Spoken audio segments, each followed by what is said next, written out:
Adam Driver has traded his lightsaber and the Knights of Ren for a sword and the Knights of King Charles VI. And just like Kylo Ren, at times you're trying to figure out which side he's playing on. Now, factor in his opponent is not Rey this time, but a mullet-rocking Jason Bourne. And I'm sold.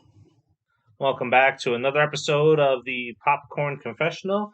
And this is Dave from Nerdbox, and I'm accompanied by my wife, Jenn, also from Nerdbox.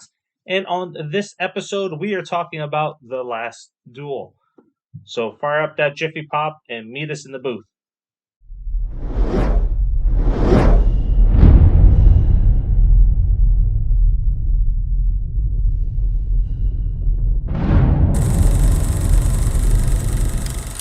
Knight Jean de Carrouges saves Squire Jacques Le Gris on the battlefield, or so he says.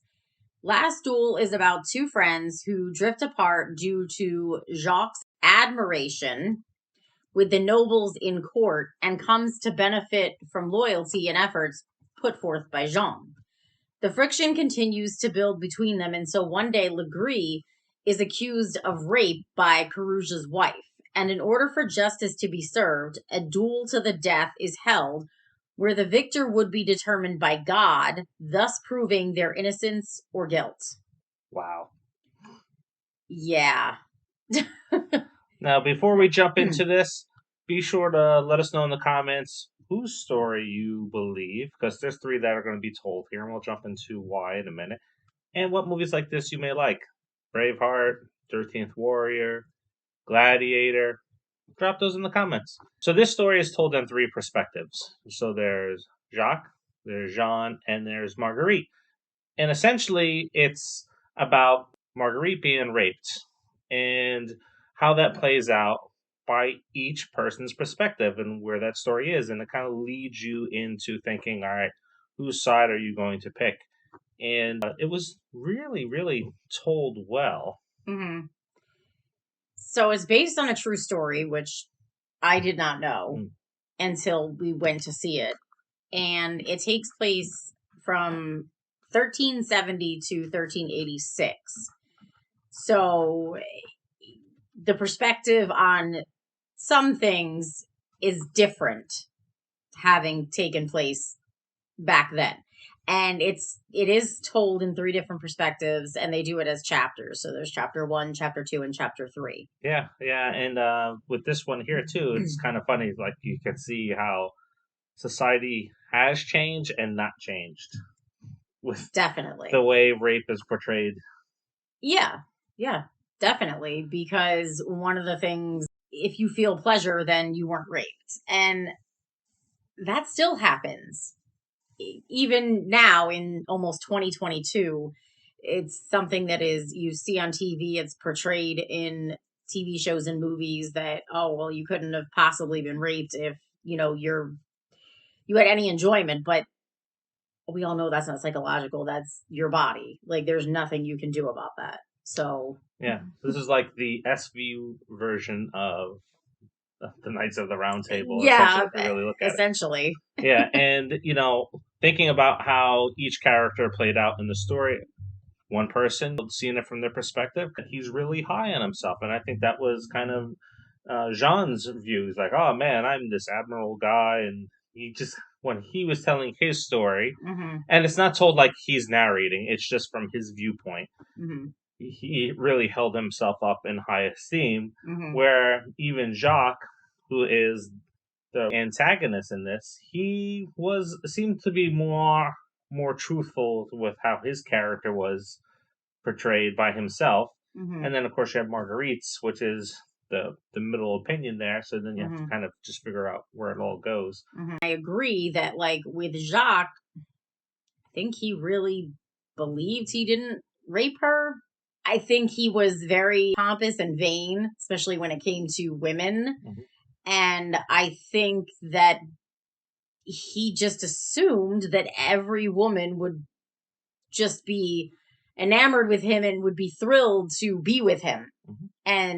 But then there was like little comments that he made, oh, well, she was a lady, so of course she made like the normal amount of protest. Well, as we know, Mm-hmm. that's no. I mean, but there are some men who don't see it that way. Yeah, and that is from his perspective, which is Mhm. not a spoiler because the last duel essentially comes down to, all right, well, to defend your wife's honor, you have to, which is ridiculous. The man had to go to court for the wife. The wife couldn't raise her own concerns, and Jean's like, you know what? This guy's been dicking me over for a long time. I've had enough of it, Mhm. and let's go to the death Mhm. because there is some politics that play out because Jacques is close friends with somebody that's in power, so he kind of gets away with a lot of things when it comes to what he does on a day to day basis. Mhm. And Yeah. yeah, And I also think that Jean was, I mean, he was a complete ass as well because he really took this as like a personal hit to himself. Like Jacques is consistently screwing me over. So by raping my wife, he has done me wrong. mhm. He didn't at all think that his wife had been done wrong. Typical old fashioned story there. It's like, all Mhm. right, well, if you win the duel, then God has predicted that you're innocent. Yeah. I mean, it could have nothing to do with the fact that you were just a better fighter. Mhm.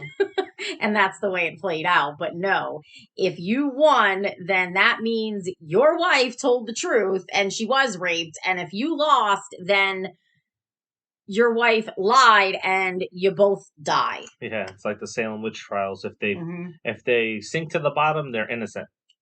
They're dead, so it doesn't matter anyway. Yeah. Yeah. Now, acting was done really well, Hmm.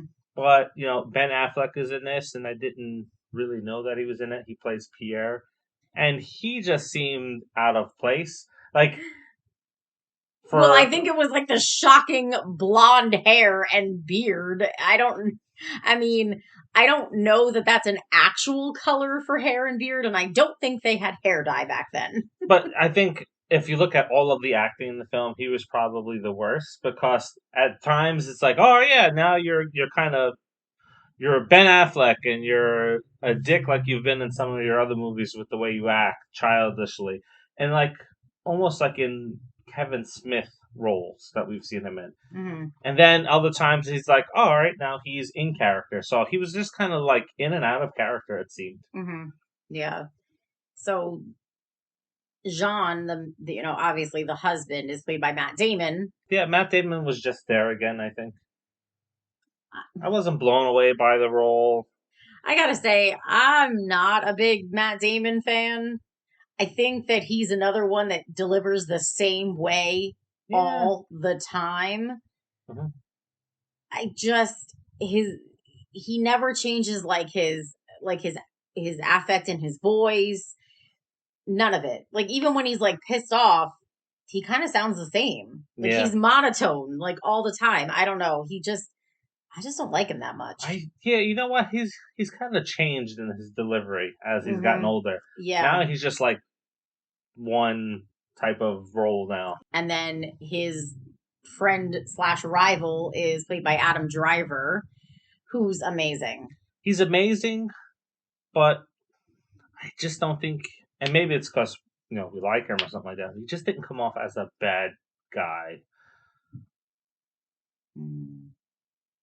Maybe it's just my perspective. I think so because I said to you in the theater when they were having the duel, I love Adam Driver, but I hope he dies. Oh yeah, well for the reasons, but I don't think he comes off as a sinister bad guy as he probably could have. I think that he does because I think that it's the way that he is even worse than a person who's just out there and is sinister and just like killing people or doing whatever they do. He was the nice guy and had friends and pretended to care but really was somebody else in the background. I think Well, that's worse. pretending to care is from a different perspective, so we don't know that unless you choose one of those three stories. Okay, so fine. So he was caring, but I feel like he was manipulative, and that makes him worse. And Marguerite was played by Jodie Comer, who was in Free Guy. So this is actually only, I think, the second thing we've seen her in. She was really good in this role. I really, really liked her, and I felt for her when, no matter who was telling their side of the story, I still could feel for her. Yeah. Yeah. Just the acting and in all of it, she came off as a victim in all three stories, including the the supposed rapist. Yeah, I think when you watch it and you go through all three stories, you really see where everything kind of leans anyway. So Yeah, definitely. So what do you rate this one? So I'm gonna rate this a B. Matt Damon, okay. Mm-hmm. Ben Affleck, a little bit distracting. So I'm going C plus. So I gave it a B based on Jodie Comer and Adam Driver, and well, I liked King Henry VI too. He was pretty friggin' hilarious. Yeah. And I did like the story. I thought that the way the story was told was really Yes, Ridley Scott did an excellent job with this film. All right. good. Anyway, don't forget to like, subscribe, turn on the notifications, and share. Yes, please share. And until later today on our 31 Days of Halloween reviews, see you. See ya.